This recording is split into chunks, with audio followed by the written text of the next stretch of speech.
Hey everybody, Jeff here from carbuyingtips.com. You are looking at a 2013 Mercedes-Benz C-Class 250, C250. And today we're going to show you how to change the battery in this car.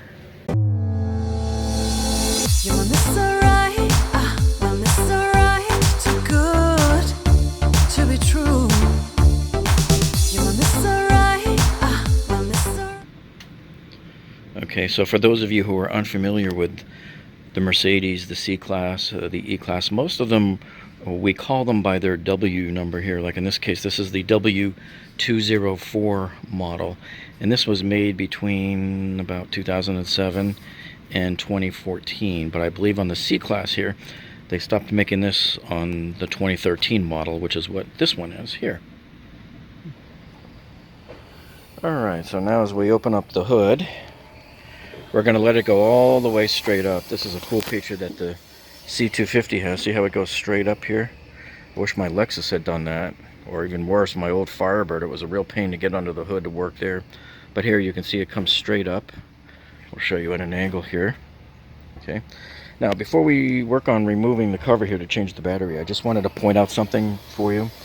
So, for jump starting your battery, you have two positions here. You have one here. That's your power, your 12 volts, and then this is your ground point right here.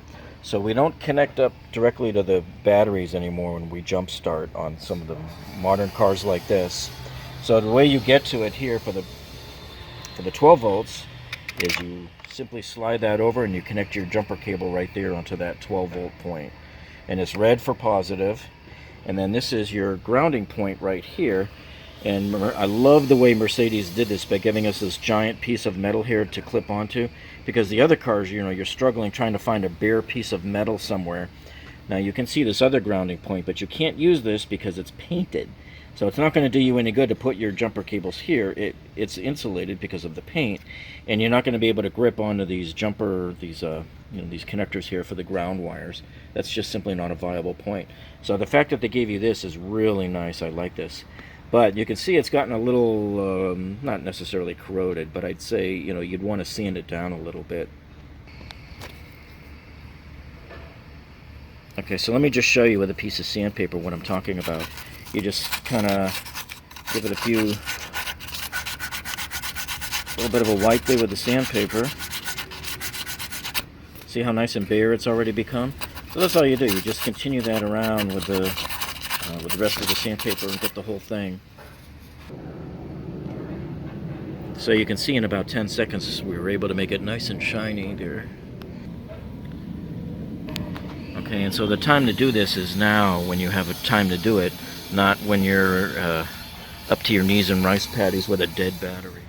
Alright, so before we start working on the battery, I wanted to point out one thing to you. That is, with some of these modern cars here, like this one here, you run the risk of either damaging your computers or making your computers forget all their memory and settings and stuff like that if you just disconnect the power cables right off the battery. And so some cars don't have that problem. In fact, we think this car does not have that problem. But what you are supposed to do, it's up to you folks to decide ahead of time by calling your dealership for your car. Ask the service department if it's okay to just disconnect the battery cables from the battery. If not, then what you'll have to do is get like a little booster and plug it onto your battery cable wires there, and make sure that your car cables have power the whole time. They should have 12 volts plus and minus the entire time that you're disconnecting the cables from the battery. That way the car doesn't even know that it ever disconnected from the battery. Personally, I think it's really stupid that the cars were even designed that way. Some of them have backup batteries. I think this car's backup battery takes care of the memory, because I didn't appear to lose anything when we did this here. And I should point out to you also, do not use a battery charger as your 12 volt source. Do not use this, because this can spike huge amounts of voltage into your system. What you want to use is just either a battery booster that's got the cables on it, or hook up a second car battery and run jumper cables. Okay, so coming back over here to get at the battery, we're going to close this again. And then to get at your battery, you have one clip here that's going to slide over like that to the left. You have one in the middle that you're going to lift up like that. There's supposed to be one on the right here, but it's gone, it's broken. And that's very common on these C250s to have this one broken off. There's something in their design, I think, I don't know, but they're always broken off. So anyway, once you have all three of them off, you just simply pull it straight up and out of the way, and it reveals your battery. So now, how do we tell by all of these number codes here how old is our battery? Well, it turns out that the clue is not there. The clue that you're looking for is right here on your battery post. So you see how that says 2612 on there? That means this was built the 26th week of 2012. And so here we are in October of 2018, and this is 6 years old, so I would say this battery's it's pretty much ready. And if it's not, it's still a good time. I mean, 6 years is a good amount of life to get out of a battery here, okay? So what we do then is we have to take up this piece of plastic shield here. It just pops right up, and you can see how these two tabs right here plug right back into these two holes when we're done. Okay, and then to take these clamps off of the posts, you have to just loosen this nut here, and you also have to loosen this nut right here, and don't do anything else, because all you got to do is, once those are loosened, we pop that clamp there, the ground clamp, and then we pop the positive clamp. And then what we have to do is, if you look way down at the bottom there, you see those two, there's one nut right there, that's a bolt actually, and there's another one back in there, you can barely see it in the dark. So both of those have to come up, and we'll have to use an extender for our socket wrench, our ratchet wrench, in order to reach down there, because that's probably about 8 inches that it has to go down there. Okay, so here's our setup with the socket wrench. So you can see we needed about 8-inch total extension, and we didn't have it, so you can see I cheated and added a second extension on top of the 6-inch extension. And then we have our 13 millimeter socket on there. So that's what you need. You need a 13 millimeter socket. Now just a quick sanity test here, just to see if there's anything wrong with your battery. You can try hooking up a voltmeter, and remember, this just only tells you one part of the puzzle. So what I do here is I set it to DC volts. I prefer to use an auto-ranging digital voltmeter. And then I hook the ground up there, and I'm going to take the positive lead and connect it there, and you can see this battery is reading 12.5 volts. If you're reading 12.5 volts, that sort of leads you in the right direction that yes, you're okay. You still need to do a load test, and you still need to do a cold cranking test, and that you do with another machine, or you can bring it to your auto parts place. I know Autozone does it, a few other different companies I've been to. They'll come outside with their little machine and do just what I'm doing right now, but their machine will tell you more information about your battery and whether it's good or not. So the reason why this is a sanity test is, let's say your battery read 10.5 volts or 11 volts, then you would know something's wrong. If it says anything other than 12 volts, anything below 12 volts, you're pretty much can assume there's something wrong somewhere. So this one's reading just fine, but that's how you normally test it. And you only use this as just a quick sanity check. If you're out in the middle of nowhere, and I think everybody should have a little voltmeter like this in their car, a little cheapy one, just to have around, just to tell you, hey, what's the voltage on my battery right now? Alright, so you just stick it down there. Here's your hex screw down there, see it? And you put it right on there like that, and just start loosening it.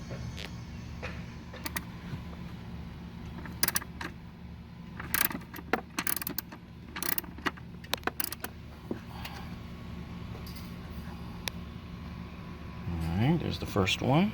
I'll just set that right there. And then we'll go for the second one right down there. Barely see it down there. And here is the second one.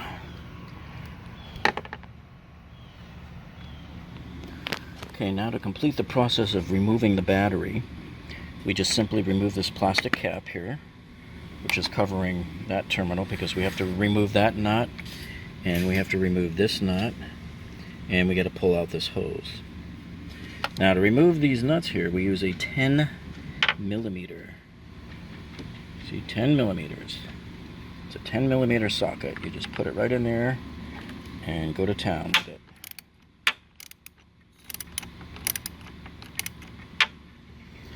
Okay, so once we have this loose enough, you pop this up off of the terminal and try to get the cord out of the way, and don't let it touch the battery again, okay?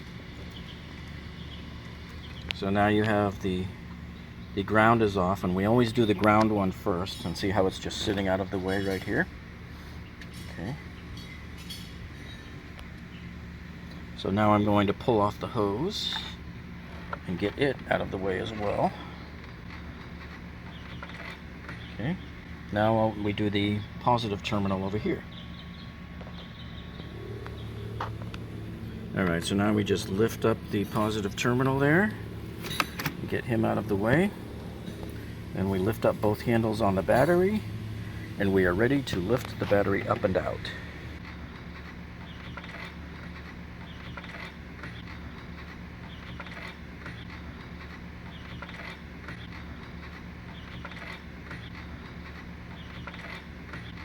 Now you see how your tray is down there? We're going to give that a good clean out there. We'll vacuum it and wipe it off clean before we put the new battery in. Alright, so now here's the old battery, and we're going to remove this port off of there and translate it over to the new battery. And then likewise, on the right side of the old battery is that plug. And we're going to take him and we're going to move him over to the same port on the new battery. So I usually just use the small screwdriver here to just sort of wiggle it out. Get to play with it a little bit. There you go. Now we're going to take it over to here and just put it right in there. And plug it all the way in. And there you have it. The new battery is now ready to put into place. Now there's one last thing you got to do, and that is the date code. Now on this particular battery, it's right there. So you can see the battery was made in August of 2018. Why they put it on the side instead of the top is beyond me. So since the sticker doesn't move, we just wrote it right here on the top sticker here, made August 2018. Why the heck the manufacturers don't just print it directly, the date that it was made on the label, is beyond me. These guys are all stupid. That's bothered me for years and years. And by the way, this battery here is a 760 cold cranking and a 950 cranking battery. The one it's replacing is an 800 amp battery, so this is supposedly more powerful than the one it's replacing.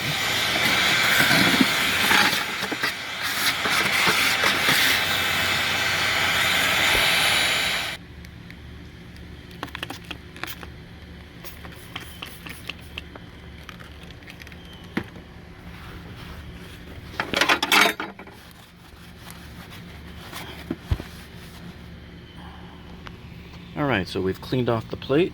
As you can see, we are ready to install the battery. The battery has been lowered into place. You move the handles out of the way. You do everything in reverse order. You take your hose here, you stick it right there, right back on there. And next we are going to take our positive supply and hook it right there and bolt it back down.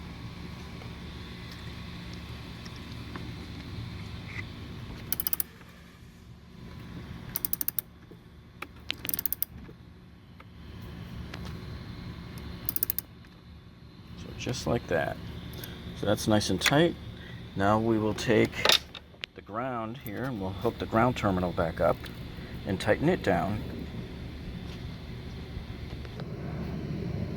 Hey, I wanted to show you first though, just a reminder, you got to take the black plastic cap off. I know, but there are people out there that stupid. So there you go, bare metal. Now you can reattach it. Oh, by the way, as we're hooking everything up here, I just wanted to point out to you, if you like this video, if you found this video useful, we would greatly appreciate it if you could click on the thumbs up icon down below. Just click on that. That lets us know that you like us. And also, if you would like to subscribe to us, you can click on the subscribe button below. We produce videos all the time that teach you everything about buying new cars, buying used cars, how to buy new lease cars, how to finance your car, how to refinance your car, all sorts of consumer advocate guides.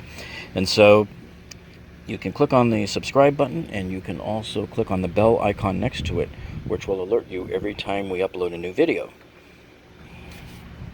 Okay, remember this guy, we can't forget him. He plugs into those two black holes right there.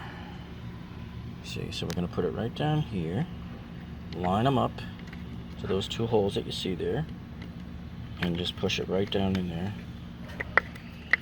That's it. Now our positive terminal is protected from anything metallic that might hit it and short something out. Okay, so now we're ready for putting the plate back on here. This is our plate that holds the battery in place, and we're going to stick that right back down here. Okay, so here's a problem you're going to run into from time to time, just like we have right here. So this is the new battery. It's not quite as wide as the old battery, so you can see it's not going to stay forced against that left side bracket way down at the bottom there. And so it's relying, it's a stupid system really, this whole thing is just stupid. It's relying on that bracket down there to rest on the slanted edge lip of the bottom of the battery. So here it is on the old battery, see how it's a slanted angle? So they expect this flat bracket to come down and pinch and hold this thing down. It's just not happening. No matter what we've done, it won't hold because the battery's the wrong size. So we're kind of screwed there. This is what happens when manufacturers are stupid and don't design the system properly. So as you can see, if the Einsteins had just given us a bracket that goes across the top of the battery, which makes the most sense, that would be the easiest.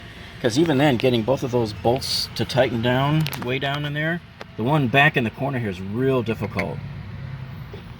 So I wanted to point out to you also that make sure you have a 12-inch extender when you're doing this. If you don't have any type of extender on your wrench, you're not going to get those bolts to come up no matter what you do. Alright, so now before we put this back on, I just wanted to point out something to you. You see how this has this big feature sticking out? And this big feature sticking out, and you can see where they go.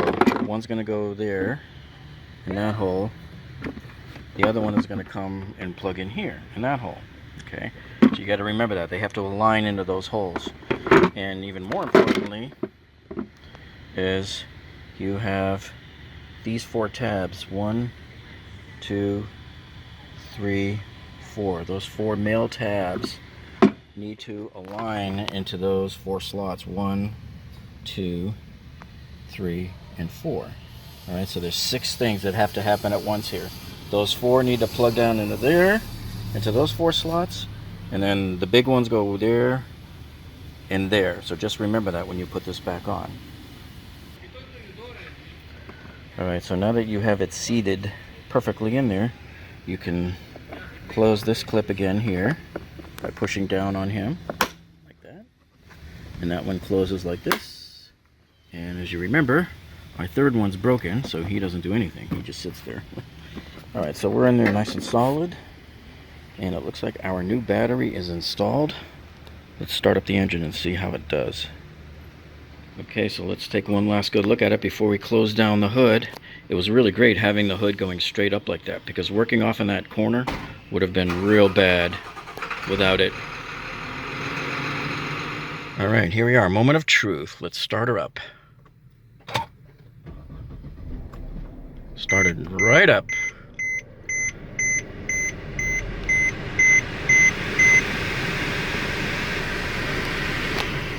Okay, now one thing I always do is check all my memory stuff and make sure everything's fine, that nothing got erased. So for example, we have here the memory for the seat.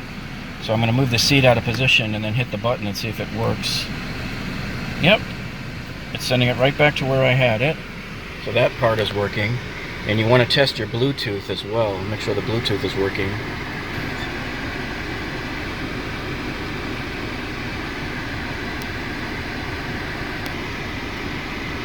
Yep, we just confirmed that the Bluetooth is working. We can't show you here on the video because if you have video running, it won't show the audio on the screen here and it won't play. Well, I hope these tips work for you in your car. I realize this is just for the Mercedes C-Class here, but hopefully some of these concepts I'm talking about here will help you with yours as well. And once again, remember, if you like this video, please give us a thumbs up down below here.